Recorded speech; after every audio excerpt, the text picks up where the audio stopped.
Hey guys, it's Jessica Alexandrakis with Life Under Quilts. Today I wanted to make a video that will show us how to make super popular 8 hexagon pincushion. All right, you can make it any style you want, but the main key to getting this done, you just want to fast forward. This is the layout you need in order to end up with a shape like this. All right, this is the entire pincushion inside out. And from here, we'll flip it right side out and stuff it with our walnut shells. So again, you've got your flower. This is going to be the center top of the pincushion, like that. And then you put your center bottom of the pincushion over there. All right, so that's that. When you're stitching together, make sure you do not make a flower with a petal. All right, this is in the wrong spot. Note the difference. All right, cool. So when you start out, you're going to lay down your center, put out your petal hexies wherever you want them. I don't know if I have an extra light pink. It's going to throw off my whole plan. All right, we'll go there. And then what do I need? I need one more. Well, actually, here, that's what I'm going to do. Haha. That's my petal hexie. Oh, sorry, that's the petal. This is the center on the top and the center on the bottom. I wish the table would stop shaking.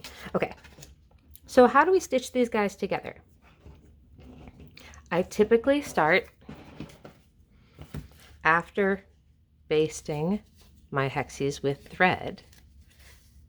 Okay, I'm going to start by sewing them all around to the center, just to make one flower. Make one flower, and once you have all of those sewn together, go ahead and start a new thread and stitch that one over there. All right, how do I get that done? Let's see. You'll notice that there's a stitch sequence in my EPP book, Quilting on the Go, and the stitch sequence, the stitch sequence for this block is as so. This is your first seam, 1. Your next seam, put that petal there and sew up. And then you're going to work the thread down so your thread is here again. And after this seam is sewn, you will need to fold the entire unit and make sure you match your 6 points before sewing across like that. All right, when you've got all 3 of these together, keep working your way around, adding the petal either first to the neighbor or to the center. It doesn't matter. If you go up here, you will need to take your thread and run it a little bit with running stitches to the edge so you can continue after you fold that down and over. Once you have it looking like this, right? Note all my papers are still in here, guys, except for the center. You can take the paper out after you stitch all 6 sides of a hexie. And so because I have more sewing to do, all those papers are still in. Again, the stitch sequence started by sewing the petals to the center and then adding that one. How do we get it to fold up into its new shape though? You're going to sew each petal to its neighbor once more.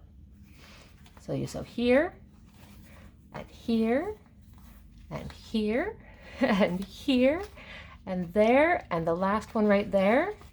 And what happens is we end up with this little box shape, and you're going to put your lid on the box right there. It ends up looking something like that. Okay, so after you sew all 6 sides, you can take the paper out. I left a side and a half open for turning. Okay, I haven't pressed this. It was just in a pile of fabric. That's why it's flat. You're going to turn the entire thing. Ah! Oh, sorry, Kitty-chan, get out of here.